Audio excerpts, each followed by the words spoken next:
Bonjour à chacune et chacun d'entre vous. Nous sortons de cellules de crise, comme tous les matins, cellules qui commencent à 9h30, et je suis heureux de pouvoir vous informer des dernières mesures que nous venons de prendre. Tout d'abord, l'alimentation des Rueillois.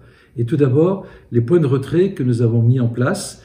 Hier, par exemple, à Buzenval, point de retrait qui se déroule pendant le matin, jusqu'à 13h à peu près, et aujourd'hui, sur le marché des Godardes.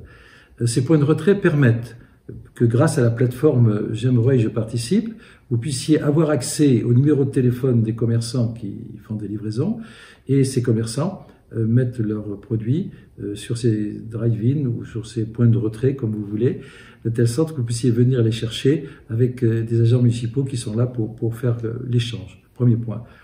Deuxième point, alors ça c'est le mardi et vendredi matin au marché de Buzenval et le mercredi et le dimanche matin au marché des Godardes.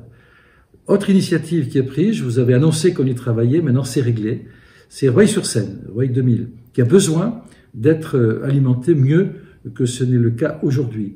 Donc le système de boutique éphémère démarrera mardi prochain, mardi 7 avril, et fonctionnera du mardi 7 avril au dimanche 12 avril, avec 5 commerçants, un fromager, un primeur, un poissonnier, un charcutier et à 2 reprises un volailler.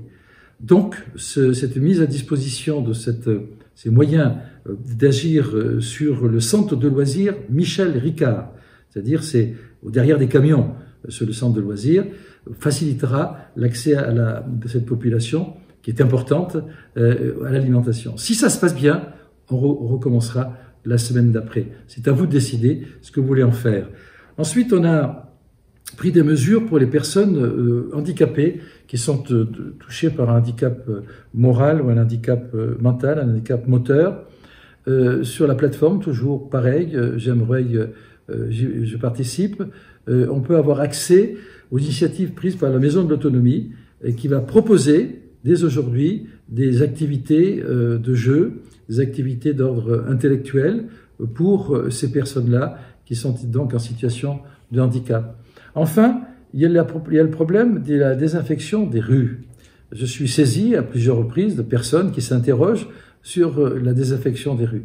J'ai reçu un mail du préfet qui a saisi à ma demande, et je pense aussi à la demande d'autres maires, le Haut Conseil de la Santé publique qui a répondu hier, que cette efficacité de désinfection systématiquement des rues n'était pas démontrée, et donc il explique que c'est pas utile de le faire, puisque cela crée des problèmes d'environnement avec les produits qui sont déversés dans les rues, sans efficacité réelle.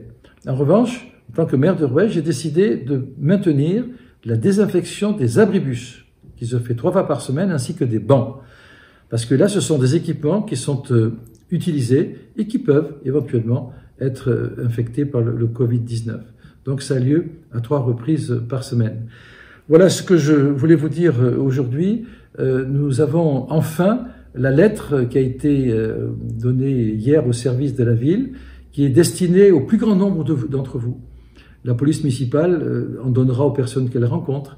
Les conseils des villages, merci aux 12 présidents des 12 conseils de village de se mobiliser comme ils le font derrière l'équipe de Jean-Simon Passadas et de M. Davrincourt, qui est en ce moment même au 2e étage et qui, tous les jours, coordonne ce travail immense qui est fait.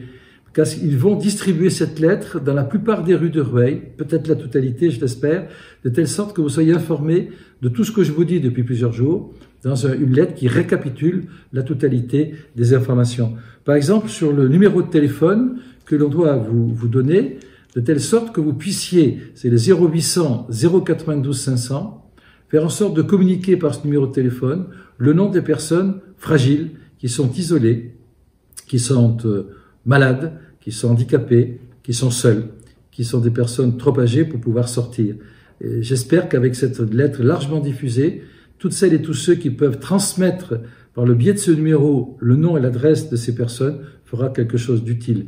Nous joignons aussi tous les présidents d'associations qui sont en relation avec des personnes plutôt âgées, de telle sorte qu'ils puissent nous donner aussi le nom de ces personnes. Bref, nous essayons au maximum d'éviter ce que j'appelle les trous dans la raquette, pour qu'on puisse au mieux, avec la réserve citoyenne qui est mobilisée pour apporter au domicile de ces personnes les courses et les moyens dont elles ont besoin, faire œuvre utile et ne laisser personne dans l'isolement total.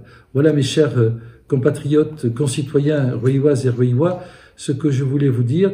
Et je terminerai en vous indiquant que je vais faire vendredi à 11h un Facebook Live pour que vous puissiez, par le biais de ce système-là, poser au maire de la ville toutes les questions que vous souhaitez poser.